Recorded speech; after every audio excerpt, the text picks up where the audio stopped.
നമസ്കാരം. എല്ലാ NTV പ്രേക്ഷകർക്കും നിങ്ങളുടെ ഇന്ന് എന്ന പ്രോഗ്രാമിലേക്ക് സുസ്വാഗതം.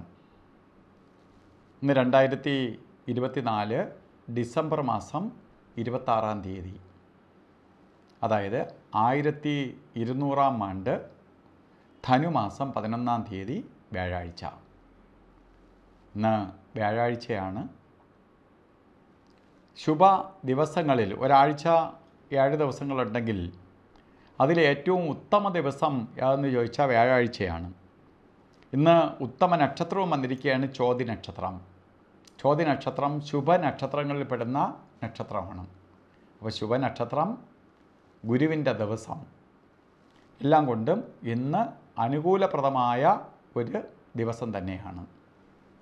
അതായത് എന്ത് ശുഭകാര്യങ്ങൾക്കും കൊള്ളാം. അപ്പോൾ ഇന്ന് എന്തൊക്കെ നമുക്ക് ചെയ്യാൻ പറ്റുമോ അതിനെല്ലാത്തിനും ഇറങ്ങണം. കാരണം നാളേക്ക് മാറ്റി വയ്ക്കരുത്.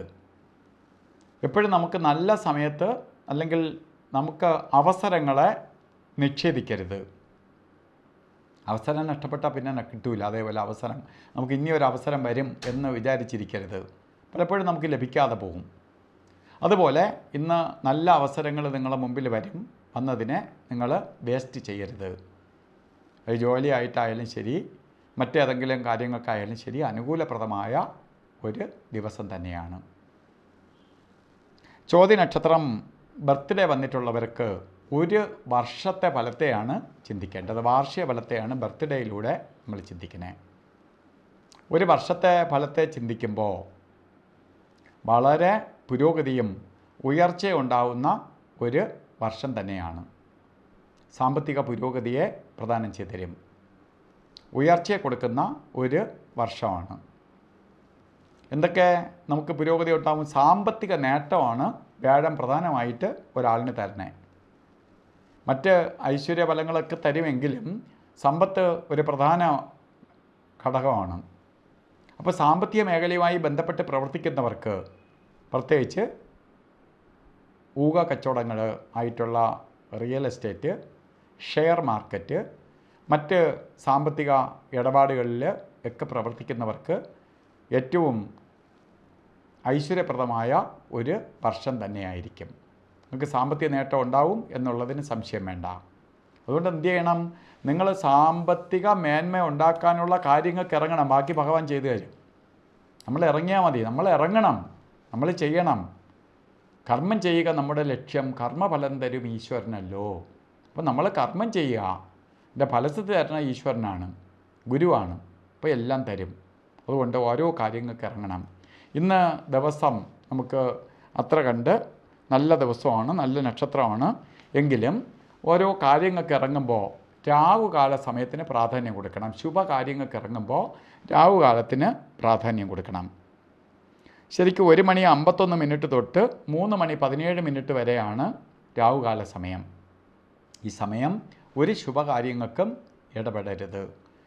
അപ്പോൾ ഒരു കാര്യങ്ങളും ചെയ്യരുത്. പ്രധാനമായിട്ട് യാത്രയ്ക്ക് പാടില്ല. ബാക്കി കാര്യങ്ങൾ ചെയ്യാമെന്ന് ഗ്രന്ഥത്തിൽ പറയുന്നുണ്ടെങ്കിൽ പോലും നമ്മളാകിലും ഇത്രയും ബാക്കി നല്ല ശുഭപ്രദമായ സമയമുള്ളപ്പോൾ രാവുകാലത്തെ അങ്ങ് ഒഴിവാക്കുക, പ്രത്യേകിച്ച് യാത്രയ്ക്ക്. പിന്നെ ഒന്നിനും ചെയ്തുകൂടാത്ത 2 സമയങ്ങളാണ് ഗുളികകാല സമയവും യമകണ്ഠകാല സമയവും. ഗുളികകാല സമയം രാവിലെ 9:34 തൊട്ട് 11 മണി വരെയും, യമകണ്ഠകാല സമയം 6:43 തൊട്ട് 8 വരെയും. ഈ സമയം ഒരു ശുഭകാര്യങ്ങൾക്കും എടുക്കരുത്. അതുപോലെ ഇന്നും അഭിജിത്ത് മുഹൂർത്തം വരുന്നത് 12:01 തൊട്ട് 12:49 വരെ 48 മിനിറ്റ് നേരം. ഇടയ്ക്ക് ഒരു 4 മിനിറ്റ് നേരം പോവുമെങ്കിലും നമുക്ക് ഈ സമയം എന്ത് ശുഭകാര്യങ്ങൾക്ക് എടുക്കാം. മധുരത്തിൽ അതിമധുരം എന്ന് പറയാം. ഈ സമയത്തെ നല്ല സമയമാണെന്ന്, അതിൽ ഏറ്റവും നല്ല സമയമെന്ന് വേണമെങ്കിൽ പറയാം അഭിജിത്ത് മുഹൂർത്തത്തെ.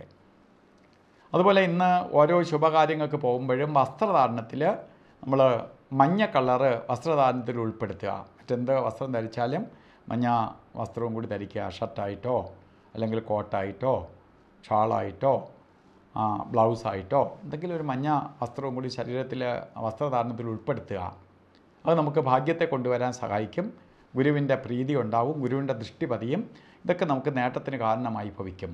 അപ്പോൾ ഇന്നത്തെ ദിവസം എല്ലാവർക്കും നല്ലത് വരട്ടെ എന്ന് പ്രാർത്ഥിച്ചുകൊണ്ട് നിർത്തുന്നു. നന്ദി, നമസ്കാരം.